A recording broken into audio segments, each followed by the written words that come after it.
Hi everybody, George Palayo. This is the last part of our series on values and principles.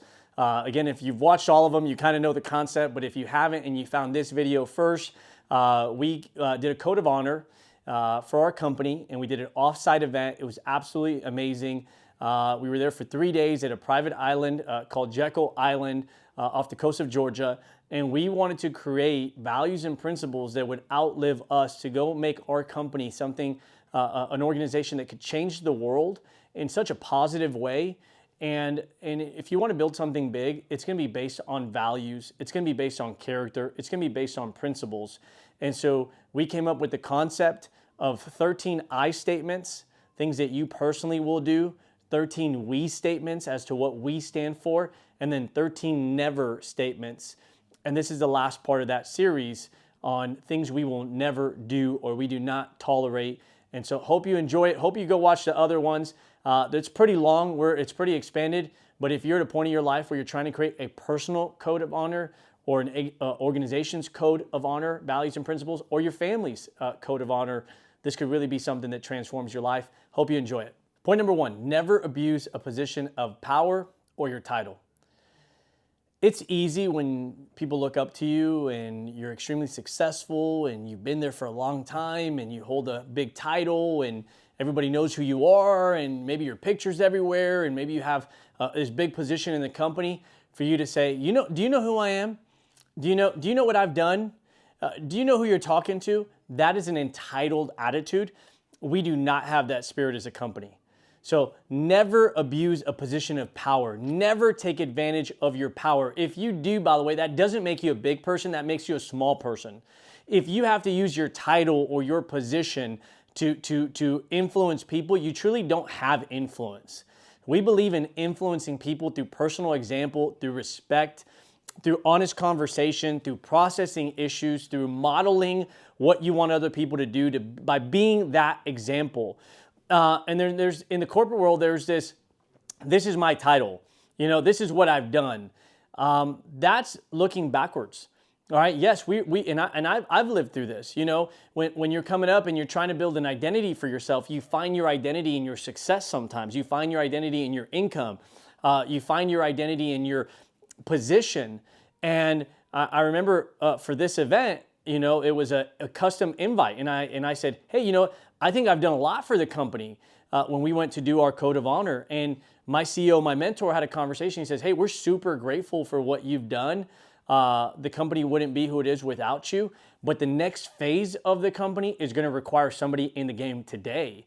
And I had to really ask myself that question of, am I ready and willing to recommit? Am I willing to become a new version of myself? Am I willing to recreate myself? Am I willing to tee it up again, to get back up, to go hard? Am I willing to do that? And where's your mindset?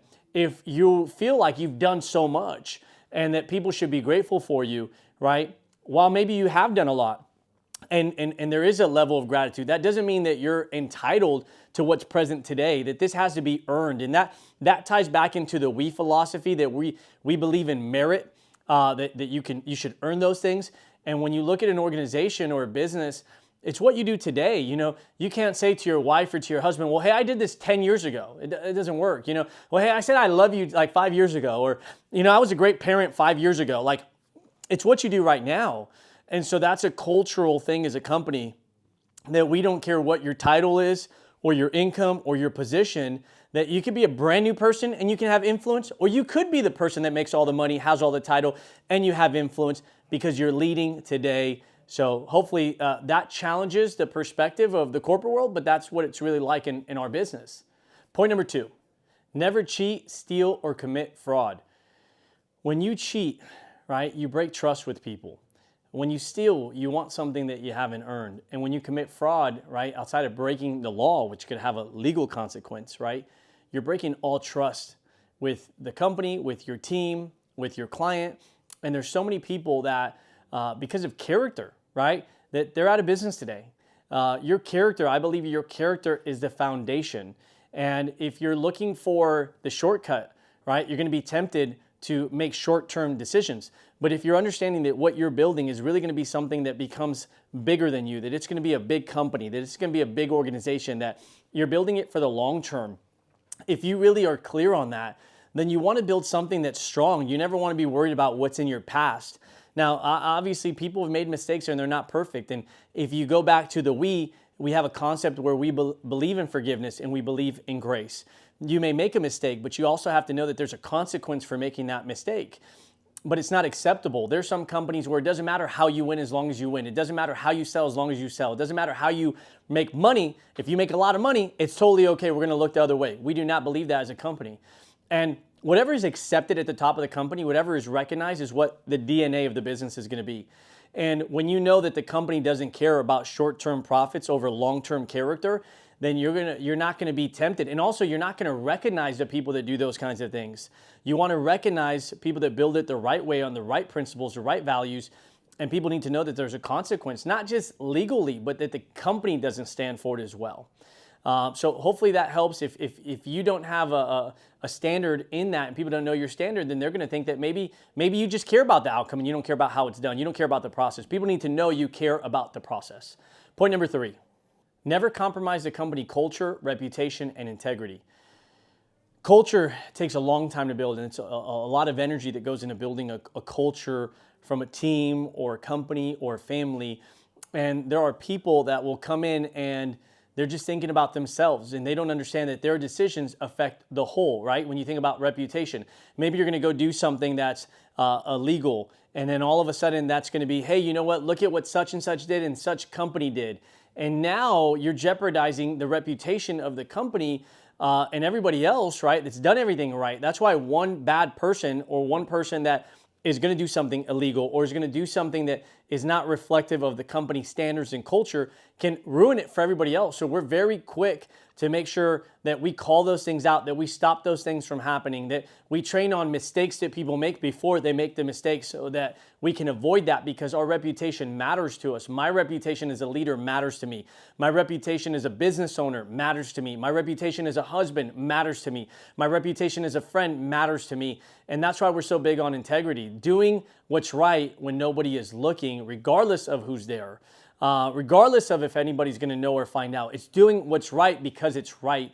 When that's the company standard and people know that you really mean it and it just doesn't sound good, people are going to think twice before doing something because they're going to operate from a place of integrity. Point number 4, never put your personal financial gain over a client's best interest. We talk about mission over commission, right? All the time. I had an experience where one of my agents came when they were younger and they sold the wrong thing to that family, and it was gonna pay them a lot. It was a good income for them, but it was just a wrong thing for that family. And you know, people are coming from this world that sometimes doesn't have the highest values and principles and character. And we had this conversation and I said, hey, I just want you to know something. If I ever see you do this again, you can't operate in my office because you're only thinking about yourself. How does this make sense for the client? How is this the right thing for the client? Let's say this person, we sell life insurance. Let's say that person passes away and you have to go face their family and say, hey, this is why you only had this. Are you going to feel confident about that? Are you going to feel good about that? And if that was your mom and your dad, would you want somebody to do for them what you just did? And this person today is a top earner in my organization, and they're one of our best producers today. And they know how to do the right work for families. Why? Because somebody inspected what they expect. And so it's very important that you do what's right for the client 100% of the time versus what's right for you. And what's right for the client is what's right for you. Point number 5, never take credit for something you did not do. There are so many people that will steal an idea, steal success, and they won't give proper credit where it's due. And oftentimes I'll be in a conversation and my CEO will say, hey, you know what? George brought up a great idea, versus that person saying, hey, let me tell you what I thought about. Right? The moment that you do that, that person that gave you that idea is going to know that they're never going to trust you with another idea. They're going to not share. They're going to say, man, let me make sure maybe I have to bring it up. And then it becomes an I mentality. Why? Because you didn't feel comfortable giving credit where credit was due. So never take ownership for somebody else's success, right? And we are a large organization. And when we win, it's easy to say, hey, guess what? You know, I did it, right? I did it. I'm the leader. And that's not how you build other leaders. What you do as a leader is you say, hey man, I'm so proud of the organization, but let me tell you, this person is flag carrying. This person is really dominating right now. This person is setting the example. This person is such a leader. And when you give the proper credit, when you don't care right? Who gets the credit when you win and you give all the credit, you keep winning. And when you want all the credit for yourself, you're going to start losing. So make sure you never take credit for something, an idea, an action, a result that you didn't personally do. Always give credit to other people where it's due. Point number 6, never tolerate the spirit of negativity, entitlement, divisiveness, gossip, victimhood, or bitterness. When you think about that, the most viral thing is a negative attitude, right? When a negative attitude walks into the room, it steals the entire environment. It sucks the air out of the room. So we do not tolerate it. People know that, right? This entitlement. Hey, do you know who we don't tolerate that. It's a company culture. We don't tolerate it. Victimhood mentality. But man, you don't know who I am, and they don't care, and they just don't understand. That is such a failed mentality, and so many people have it. I'm Hispanic, I'm Cuban, I'm Puerto Rican. There's part of the Hispanic culture that's like a victim, like, you know what, well, this is who we are, and, we're not respected, and all this other crap that people say. There's certain communities, it's like, man, but yeah, you don't know what we went through, and you don't know what we struggled with. I understand that I don't know what every single person struggled with, but I also understand that you have the ability to control your environment, create an environment. If people can come here from another country, not speak the language, and become multi-millionaires or billionaires, and not know anybody here and not speak the language, so can you. If people can go from poverty to being wealthy, if people can go from homelessness to today being an inspirational leader, teacher, mentor, you look at like an Eric Thomas, if people can go from failure, to success, if anybody can change. So this whole mentality of like, but you don't know what I've been through and you don't know my situation, that is such a helpless energy. It's such a victimhood mentality. We don't tolerate that as a company. So that's a huge part for us. Like, never be a victim, right? Never be entitled. Don't bring a negative attitude to the office. Everybody's dealing with something. We're all dealing with something. You're dealing with something. I'm dealing with something, right? But we don't have to talk about the things that we're dealing with. We can show up with the right attitude, and we can play hurt. And that was something that I learned when my mom had cancer, and I was coming up in the business, and I was 22, 23 years old. 21, 22 years old, and I'm having to show up and have a positive attitude while my mom's just got out of surgery. While my mom's dealing with cancer, I have to show up to a client meeting and be positive. I realized that success was going to require me to play hurt. You look at athletes like Michael Jordan and Kobe Bryant, or any athlete that suffered through, a pain or an injury, and they still show up, or, they got 103-degree fever and they still show up, or, they tore their Achilles and they still show up. It's when you show up on the days you don't feel like it, when you can play hurt and still maintain that positive attitude, and then go win. And then when you're winning, go back at that time and then tell the story of, man, you guys don't even know what I was dealing with. What? We didn't even know you had such a great spirit. You mean you were there at that time? You were struggling financially? Recently, one of our guys just crossed $500,000. His name is Elvis Okafor. And he tells me this story. I didn't have any idea. He tells me this story that he goes to this convention and he had $800 in his bank account. He got a room for his team. He went downstairs to the parking garage, the lowest levels of the garage, and slept in his car.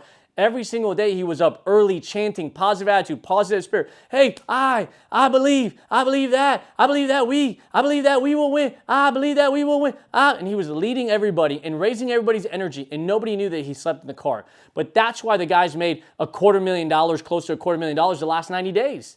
Why? Because he was able to play hurt. He was able to maintain that positive spirit. So important that as you're going through challenges, that you do not tolerate that negative spirit or that victimhood mentality.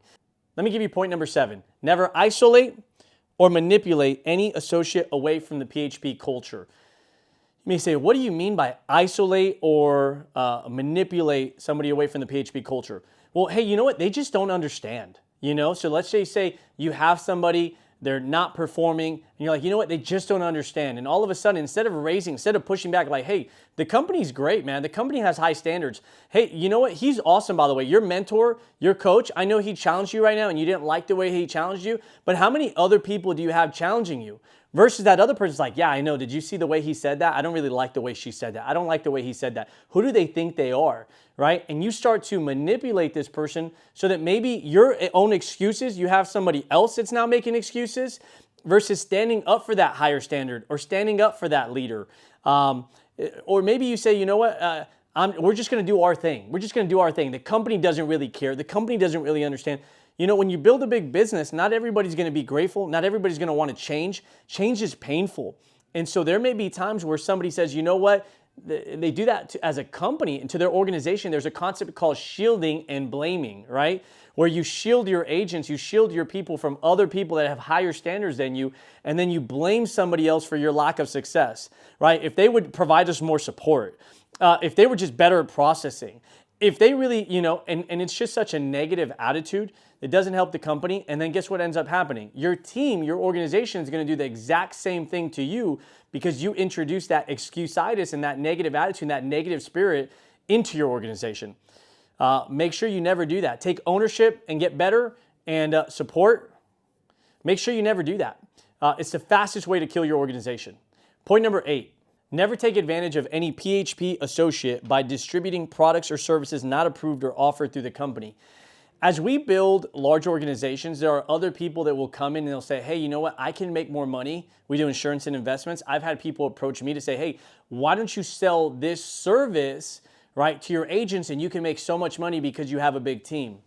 If it's not part of our core system and if it's not something we're going to implement at a company level, I don't want to do that. If it's something that's going to help the entire company, then we process it as an organization, as a company, as leaders, where we'll say, hey, what are your thoughts on this? Advantage, disadvantage? Sometimes just because you can make more money doesn't mean it's the best thing. That may distract you from your focus on what you really do, what your core business is. But I've had people that have done that. Hey, you know what? Hey, bring this guy and he'll do living trust and you can make $500 per living trust. And then everybody doesn't know that you're doing this, but on the back end, you're making all this money and you're selling other products and you're truly distracting the agents from mastering what they need to master. I've had guys where, hey, let's go outside. Let me show you. I got a few suits, and they're selling suits, and then they're selling sales videos, and then they're selling credit repair, and then they're selling all these other things. And I'm not going to say that you can't offer multiple services if they are aligned and they're integrated, but there are certain people that offer everything all the time and just want to make money. And that's not how you build a great company. You want to master what you do. We do have good referral partners. Like we have a debt service company that helps clients to have credit card, debt, and student loans. That's a sister company, but there's a system to it. There was a partnership there was a process to it. We're not just selling things at all times to our guys to make money off our guys. We run events where we could charge a lot more money for these conferences that we do and then make money from that event. I don't want to make money from my guys giving me their money. I want to make money because we go out there and I teach them how to sell and I support and I coach them, and then we go perform, we go help clients, and yes, we generate profit from sales and building a business, but I don't want it to be from my guys. And there's a lot of people that don't care how they make money from their team, and that's why they lose trust with their team. So definitely don't do anything that's not part of your company's organization to make money from your people. Point number 9, never jeopardize your reputation or trust with the field, home office, and carriers. Again, character, guys, you can spend a lifetime building it and you make one bad decision and you can ruin your character. You want to be a person that when your name comes up, regardless, closed door, in front of a group, anywhere, that people only have good things to say about you. So, think about who are the relationships in your business, in your company that truly matter, and how do you keep improving those relationships? We do something called a carrier dinner, where the people that we sell their products typically invite us to dinner, but once a year we invite them to dinner and we collaborate and we say, hey, how can we help you? People don't have that attitude or that spirit. They want to be served versus serve. When you have a mutual partnership and you say, hey, you're helping us, how can we help you? Right? All of a sudden you build a reputation, not as a taker, but as a giver and as a real partner. And that's so rare in this world that people value it. Point number 10, never violate the integrity of PHP standard operating procedures. Every company has operating procedures. It goes without said, don't violate those. You need to know what they are. Sometimes you need to refresh and go through because you could forget, but you also need to train your agents on them so they don't make the mistake. Everybody wants to correct the mistake. The best thing is to prepare people not to make it. Point number 11, never misuse the guidelines or benefits of our National Co-Leadership Program. We have an internal program where if we send an agent to another agent, they can co-lead that agent to where both the referring party and the accepting party that's going to do the work, mentorship, can both profit from the production of developing that agent as a producer and as a broker. And there's ways that you could cheat the system to make more money in any company. And that's where it goes back to just short-term gain. This person is assisting you to generate income. This person is trusting your leadership. Right? Now, it doesn't have to be in this exact situation. We're sending an agent to another office. In your situation, it may be you're doing a transaction with somebody else. Is that person winning? Are you thinking about that other person, or are you only thinking about yourself? So whatever systems and procedures you have, make sure that you're operating them at the highest level of integrity, regardless of who's looking. Point number 12, never forget how it feels to be new in the business. Stay excited, sell the dream, cast the vision, and lead from the front. After 18 and a half years of doing insurance and business, it's so easy to say, I'm going through the motions of it. Just like you could be married for a long time and say, man, I'm going through the motions of it. But it's so important to remember what it was like when you were new. Like, what does a new person feel like? Man, I feel out of place. Man, I feel nervous. Man, I'm unsure if I can do this. If we can remember what we felt like when we were new, if we can think about other people more than we think about ourselves, right? If we could put ourselves in their shoes, one, we're going to help them. The more we help them, the more we help ourselves. So thinking and remembering what it's like to be a new person. You know, now this is in our model. Again, this is a principle for us. Why? Because we're constantly bringing new people into entrepreneurship. We're constantly mentoring and teaching people. And we have to remember, what did it feel like to be new? What did it feel like to be excited? Sometimes we forget what new people are thinking about. And we talk about what's important to us when you really need to talk about what's important to them. You think about your situation and how you're doing well, but you don't think about that new person that's barely making it, that's just coming up, that needs that encouragement. You know, when we talk about sell the vision, right? There's this affirmation in the Bible, right? This verse in the Bible says, where there's no vision, the people perish, right? It's sometimes we get so logical when we're brand new to business. Our emotional capital is so high, but our spiritual capital, our financial capital, is low. And typically, what happens is our financial capital increases, our spiritual capital decreases. We become more logical. We're gonna do it. I don't know how, but we're gonna do it. And then over time, you start doing it, and then you just thought, you know, money we got to preserve, we got to make money, it's got to be about profit, and you just forget the vision. So it's so important for you to remember the vision, because why do we do things? Most of us, it's not just for the money. We want to feel like we're contributing. We want to feel like we're on a mission. We want to feel like we're on a journey. We want to feel like we're making a difference in this world. And so it's so important to constantly keep selling the vision of where the company is going. And not just think about yourself. And also, if you're winning, man, what's the next level for you? Anytime that I've won and I don't recreate myself or reset the goal, I plateau. And so we want to have that spirit of thinking about the new person. We want to have that spirit of welcoming. It doesn't matter if it's a brand new guest, man. Hey, man, welcome to the office. Like, you want to create an environment that you yourself want to be a part of. And that's so easy said, right? Do unto others as you'd have them do unto you. But that's real life right there. And if you can be what you want, right? Gandhi says, be the change you wish to see in the world. If you could be the environment, if you could be that association, if you could bring that energy, right? There's in our business, we call it EEI, energy, enthusiasm, and intensity. If you could be that energy for other people, if you could bring that intensity that every time you bring your very best, you're going to create an environment where other people are going to pull from your energy, and you're going to feed the room. You're going to feed the agency. You're going to feed the company. You're going to feed your family. You're going to feed your organization, your church, whatever that is. Sometimes people, they themselves need to get fed. We'll say that sometimes you need the meeting, but sometimes the meeting needs you. And so it's so important that we never forget about the new people, that newest agent, that newest person, that newest client. And if you stay in the new, you're constantly going to improve, and you're constantly going to give your very best. And your organization is going to grow because they're feeling the passion, the enthusiasm that you have, and they're going to borrow from that. And you're going to light them on fire, and they're going to go, burn it up, man, in a good way. And lastly, number 13, never feel guilty for the price that people will have to pay to achieve success. We all have the freedom to buy, sell, try, and fail. Never feel guilty. Man, that's tough. When you see a person struggling sometimes, maybe you want to just help them out. And sometimes you should. But also there's times where you could see somebody struggling and you go to assist them and you take away their struggle. And that struggle is how they were going to get strong, right? If we're working out and you're struggling to push it up and I say, oh, I just want to help you.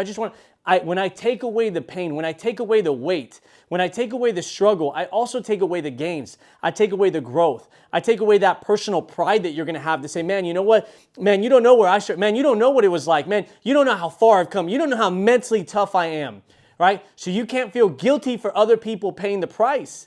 You can't take away their blessing. I almost did that the other day to one of my guys. I saw him struggling financially. And I was like, hey, man, I don't want you, do you have a place to stay right now? Like, are you good? Like, do you want me to help you? Do you want me to, because I want to help you, And he says, man, don't take away my blessing, coach. Don't take away my struggle. And it was such a reminder for me because I know what I've had to go through. I know how many challenges I've had. I know how many times I almost quit. I know how many times I almost gave up. I know how many times I couldn't even see that this was going to be, it wasn't going to work out, but I had no other option besides to keep going. And then keep going through that concept of just keep showing up, keep fighting, all right? Through that concept, man, we made progress, and then we built confidence, and then we succeeded, and then there was a victory, and then there was a breakthrough, whether that's emotionally, whether that's psychologically, whether that's financially, right? But it came through fighting through that struggle. So never feel bad for people that have to pay that price. Again, this is a mentality. Why would you say that a company would have this mentality? Why would this be a company's core values and principles? Because we believe in that grind. We believe in that grit. We believe in that determination. We believe that people can prevail. We believe in that. And that when you do that, when you go through that process, that there's this quote that says, a process shapes you and transforms you before it rewards you. And so as a company, we believe in that transformation. Never feel bad for people. When you feel bad for somebody, it means that you don't think they have the ability to change their situation. It means that you don't think that there's hope. It means you don't think that person has the capacity to change. And we don't want to look at people that way. When I've come from being absolutely broke, negative bank accounts and everything, to saving over $1 million, to buying a $2.5 million house, to retiring my parents, to buying them a home, to having investment properties, to traveling the world. But at one point, I didn't have money for food. And so my confidence comes from overcoming my adversity, that people have the right to, try and succeed. And they also have the right to fail. And not everybody's going to make it. And it's your job. It's my job to keep helping people get better. It's my job to keep improving people. But some people are not going to take the message. Some people are not going to take the coaching. Don't let those people that don't want to get better get you to stop leading the people that do. Don't allow the people who have low standards to stop you from having high standards. Don't let the people that are not coachable stop you from coaching. Don't let the non-believer stop you from leading the believer. Sometimes I'll be in a room and there'll be a few people that are not there, and I'm not happy that the turnout, or I'm not happy that some people left early, and I'm trying to give this fired up message, and my brain and my mind will focus on who's not there versus who is there. And that's something that we often do. We forget what's right and we look at what's wrong. And it's your job to lead your organization to bring that spirit of positivity and that positive outlook and that hope, but also that action, that example. And if you do that, you're going to win. You're going to win big in life. Again, whether it's your marriage, your business, your team, you're going to win in life. And the world needs more people that can handle adversity and fight through that adversity and overcome that adversity, and then help other people do the same. So the whole concept of this video, as I finish, was to help you understand how to create a values and principles for your organization, or a code of honor for your organization. I would tell you, maybe you need to do one for yourself. Like, what do you stand for? And then maybe you do one with your team. What do we stand for? Maybe you do one with your family. What do we stand for? And if you do this and you get clear on what you stand for, right, then you won't be confused when tough times come, because you're going to have values and principles that help you get through those tough times, and values and principles that hold you accountable when maybe your flesh and your own personal standards or your own situation, you don't think you can get through it. I know that these things have helped us when we're dealing with conflict, and we go to our values and principles and we're like, hey, what does PHP stand for? What's our principles? Right? Let's be accountable to this. Let's follow these guidelines.